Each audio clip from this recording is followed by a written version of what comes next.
semuanya, kembali lagi dengan Miss Debbie. Apa kabarnya? Miss harap kita semua masih tetap dalam keadaan sehat dan tetap semangat meskipun masih belajar di rumah masing-masing ya.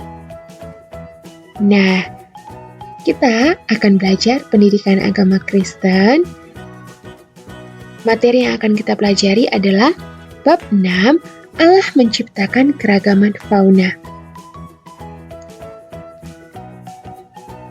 A. Keragaman fauna. Alkitab mengatakan bahwa Allah lah sang pencipta. Allah menciptakan makhluk hidup di air dan burung-burung pada hari kelima. Itu juga terdapat pada Alkitab, yaitu Kejadian 1 ayat 20-21. Segala jenis binatang liar, segala jenis ternak, dan segala jenis binatang melata pada hari ke-6.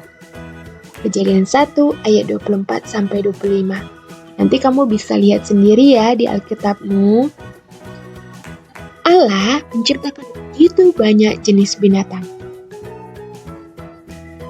Jenis-jenis binatang yang Tuhan ciptakan yaitu A. Ada binatang yang bisa terbang, contohnya burung. B. Ada binatang yang bisa berenang di air, contohnya ikan. C. Ada binatang yang hanya bisa tinggal di darat, contohnya kucing. D. Ada binatang yang makan dengan paruh, contohnya jenis burung. E. Ada binatang yang hanya memakan buah-buahan, biji-bijian, dan tumbuhan lainnya, contohnya jenis burung juga. Dan F. Ada binatang yang hanya makan daging, contohnya harimau. Cara-cara hewan beradaptasi atau melindungi diri yaitu A. Ada yang menggulung diri. Cara beradaptasi terenggiling itu adalah dengan menggulungkan badannya. B. Ada yang mengeluarkan aroma tak sedap, contohnya serangga.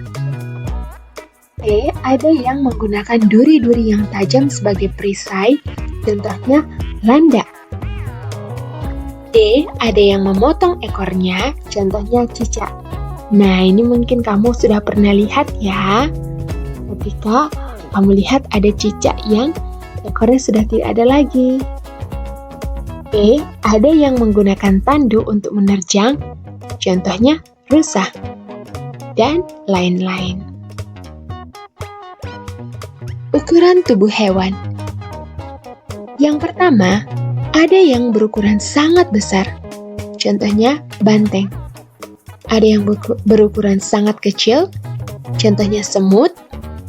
Ada yang berleher panjang, contohnya jerapah. Ada yang berbelalai panjang, contohnya gajah. Dan ada yang bersisik, dan ada juga yang berbulu, dan lain-lain. Masih banyak lagi binatang yang dapat kita lihat dengan berkunjung ke yang pertama kebun binatang. Nah, Miss yakin kita semua sudah pernah ke kebun binatang ya. Di situ kita bisa temukan banyak jenis binatang. Lalu kita juga bisa berkunjung ke cagar alam. Nah, kita juga bisa mengetahui banyak lagi binatang, yaitu dengan membaca buku ensiklopedia tentang binatang atau bisa menonton tayangan-tayangan tentang fauna di seluruh dunia, baik dengan melalui televisi, kemudian media sosial ya, YouTube. Banyak kita bisa temukan. B. Keragaman fauna di Indonesia. Fauna merupakan segala jenis binatang atau hewan yang Tuhan ciptakan di muka bumi ini. Menurut Wikipedia Indonesia, Indonesia merupakan salah satu dari 3 negara terbesar yang memiliki keanekaragaman fauna dan flora. Wah, luar biasa ya negara kita. Keanekaragaman fauna di Indonesia dikarenakan wilayah di Indonesia yang luas dan berbentuk kepulauan tropis. Beberapa binatang yang hanya hidup di Indonesia yaitu komodo, anoa, burung maleo, tarsius, orang utan, badak bercula 1 dan 2, harimau Sumatera, dan gajah. Nah, mungkin ada beberapa binatang yang bisa kita temukan di negara lain, tapi dari hewan-hewan yang disebutkan tadi itu ada ciri khas tersendiri ya di negara kita. Kemudian, karena banyaknya spesies binatang yang ada di Indonesia, membuat Indonesia memiliki 3 fauna identitas, yaitu komodo sebagai satwa nasional, siluk merah sebagai satwa pesona, dan elang Jawa sebagai satwa langka. Jadi, 3 fauna identitas itu tadi yaitu satwa nasional, satwa pesona, satwa langka.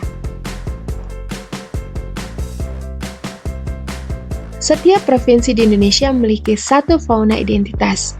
Jadi ini maksudnya ciri khas dari setiap provinsi ya. Yang pertama Lampung, ada gajah Sumatera. DKI Jakarta ada elang bondol. Kepulauan Riau ada ikan kakap. NTT biawak komodo. Sulawesi Tenggara anoa. Kalimantan Barat enggang gading. Kalimantan Timur pesut mahakam. Dan Papua Barat cendrawasih merah. Semua itu menunjukkan kepada kita betapa besar kuasa Allah menciptakan begitu banyak macam binatang kepada negara kita, Indonesia. C. Manfaat keragaman fauna. Allah menciptakan semua untuk memenuhi keperluan dan kebutuhan manusia. Manfaat binatang bagi kehidupan manusia. Yang pertama, binatang hutan seperti gajah, orang utan dan burung berjasa sebagai penyebar benih tanaman. B. Cacing tanah sebagai pupuk yang menyuburkan tanah. Manfaat lain binatang adalah yang pertama, sumber makanan. Zat protein hewani diperoleh dari daging hewan dan ikan. Contohnya daging sapi, daging ayam, daging kambing, teri, ikan laut. Zat protein hewani seperti telur dan susu juga diperoleh dari beberapa binatang seperti sapi, kambing, ayam, dan bebek. Kemudian, obat-obatan. Misalnya, cacing bisa dipakai untuk obat penyakit tifus. C. Membantu pekerjaan manusia. Misalnya, sapi, kerbau untuk membajak sawah atau tanah. Anjing untuk menggiring kawanan domba peternak atau membantu polisi melakukan pelacakan. Dan cacing tanah sebagai pupuk tanah, ya, atau sebagai membantu menyuburkan tanah. Kemudian, alat transportasi, misalnya kuda atau anjing husky yang biasa menarik kereta es. Menjadi sahabat bagi manusia, misalnya anjing, kucing, dan ikan hias. Keragaman fauna memiliki manfaat dan dampak besar bagi kelangsungan lingkungan dan semua makhluk hidup, termasuk manusia. Oleh karena itu, kita patut bersyukur kepada Allah. Demikian pembelajaran agama hari ini. Tetap semangat belajar ya anak-anak, sampai bertemu di pembelajaran berikutnya. Shalom!